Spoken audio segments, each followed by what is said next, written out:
This is so exciting for me. We are on the road. We're on the road to victory. We are going to win. We are going to bring people together. We are going to reach across the aisle. We're going to reach out to Republicans. We're going to reach out to Democrats and independents. That's what we do. That's what I do. And it's a lot more fun to do it that way. Let me just talk to you about some of the things that I'm going to fight for in Congress. Overwhelmingly, what I'm going to fight for is finding the center.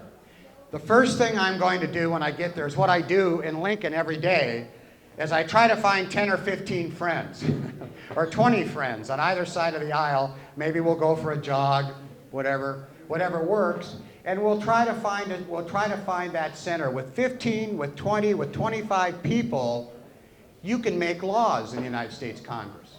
They are so divided that with 25 people you can make laws. We can find solutions and get this country working again, and that's what we're going to do the first day we get there.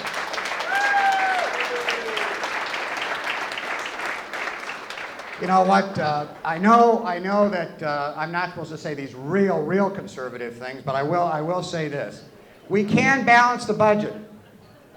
We did it under the Clinton years. We can do it again. We can balance the budget. We can work towards balancing the budget. And how do you do that? You do that by working across the aisle, working with Republicans and working with Democrats, and you can do it. To say it's impossible is just plain wrong. All right. We will fight for gender equality in the workplace. And today I'm happy to report that LB 485 is on the floor of the legislature. By a vote of 5-3, that we are going to bring that bill out. We're going to pass that bill. No one in this country should be denied a job because of their sexual orientation.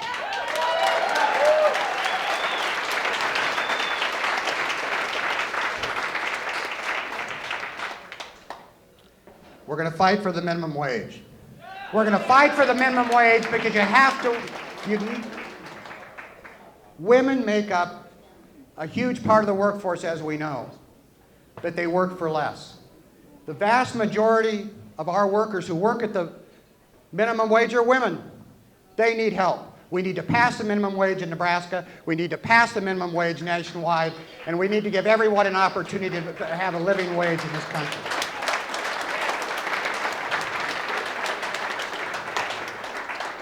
You know, we do need to improve the health care system.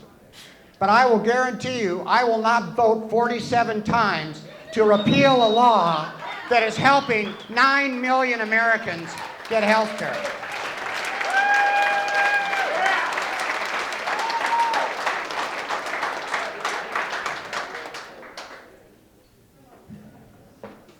We need to bolster our economy with comprehensive immigration reform. And we need to do that now. We're all immigrants, and they're a powerful force in Nebraska, and comprehensive immigration reform has to come. That has to come now. 10 years is long enough. No more stalling tactics. Let's make it work.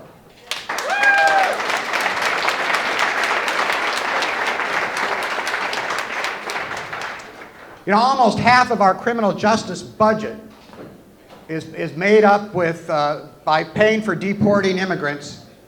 Half of our criminal justice budget. It's time to free up dollars for our criminal justice system to go after the bad guys. To go after the bad guys. And it's time to reform our prison system, as we're trying to do in Nebraska, to make sure that nonviolent offenders at least have an opportunity to correct their problems outside of prison and save us money and stop reoffending and make our streets safer.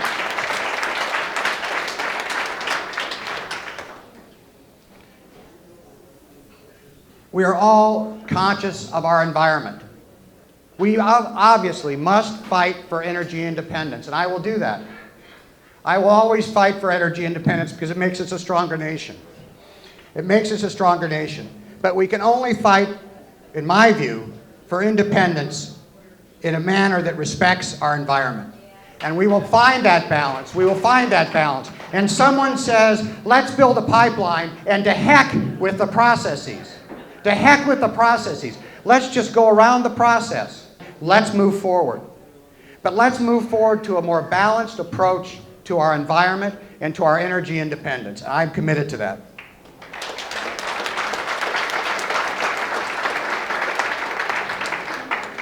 Here are some of the things that I will not do. Here's what I will not do. You can probably guess what one of them is. I will not vote to shut down our government.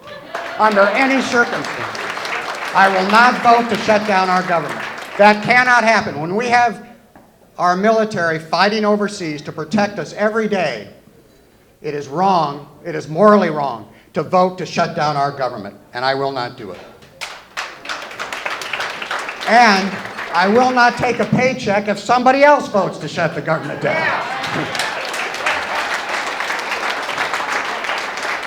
Now, I'm used to paychecks in the Nebraska legislature that are... We do get expenses, though. We do get expenses. But so any raise is a big raise for me. I mean, if they double my salary to $24,000, I'll be happy.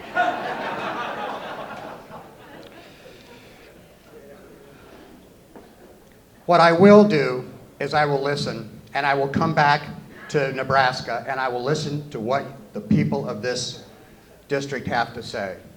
And I will ask them for their opinion, and I will inquire as to their opinion. The other day I had my wife, who was a great supporter and helper, we sat down and talked to a number of physicians from UNMC to talk about the Affordable Care Act. And we know it needs to be changed. We know that. We know accessibility has to be changed. We know that the choice issues have to be addressed. We know the cost issues have to be addressed. We know that we have the best pool of physicians of anywhere in the country here in Nebraska. We know that, and here in Omaha. We have to listen to them. And as we change the Affordable Care Act, which we will do, we will listen to the people of this district, and we will take that message back to Washington, and we'll make the Affordable Care Act even better than it is now.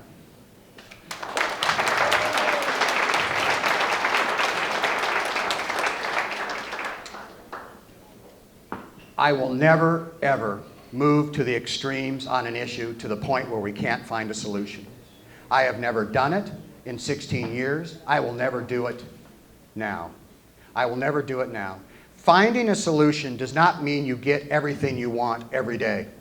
That isn't a solution. If you have 5 priorities and you get 2 of them, and you move the ball ahead by those 2 priorities, then that's good. That's a good thing. If it moves all of us ahead by finding a solution that works, maybe not all the time, but maybe 70% of the time. Those are the kinds of solutions we do in Lincoln.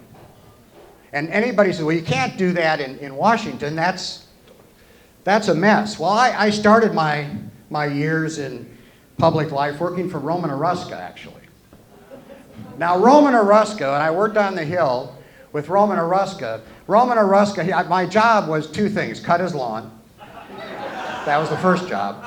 That didn't really breed solution gathering necessarily, because at one occasion, I did run over his wife, Victoria's tulips. That was a mistake. That was a big mistake, and I wish I hadn't done that. But the other thing, my other job was to take files to his office over in the Capitol. He and Everett Dirksen, Mike Mansfield, Ted Kennedy would be sitting around after work, glass of whatever they were drinking. It was 5:30, and they were planning out the next day. Why? Why can't we do that again? Why do we have to do what we're doing now?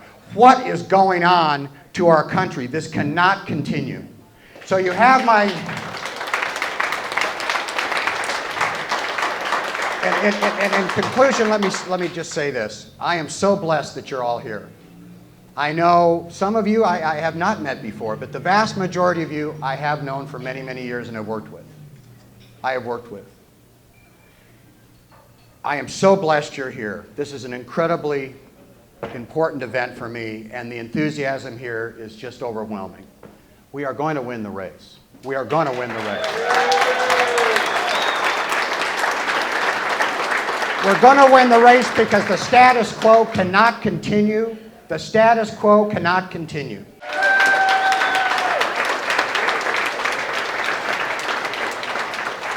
I'm very, very happy to be here. I'm very proud to be running for the United States Congress.